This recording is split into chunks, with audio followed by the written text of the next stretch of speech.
Tahimik ang bayan tuwing gabi, maliban sa mga kampanang kumakalimbang mula sa ilalim ng dating sementeryo.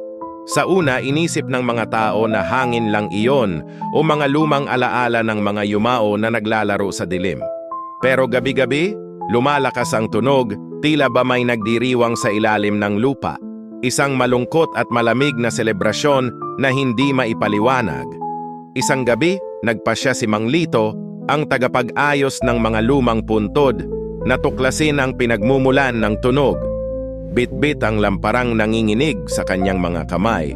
Bumaba siya sa lumang hagdanan na natuklasan sa isang libingang nakabukas, na matagal nang nakalimutan ng lahat. Sa bawat hakbang pababa, sumasabay ang tunog ng kampana, malinaw, malamig at nag-aanyaya na parang tinatawag siya sa isang lihim na mundo. Pagdating niya sa dulo, bumungad sa kanya ang isang madilim na bulwagan, puno ng mga aninong sumasayaw sa liwanag ng kanyang lampara, mga anyong walang mukha na naglalakad sa hangin. Sa gitna, isang kampanang pilak ang nakasabit, nanginginig sa sarili nitong galaw, tila ba may buhay. Nang lapitan niya ito, biglang huminto ang kampana, at ang mga anino ay dahan-dahang lumapit sa kanya, naglalapit ng malamig na hangin.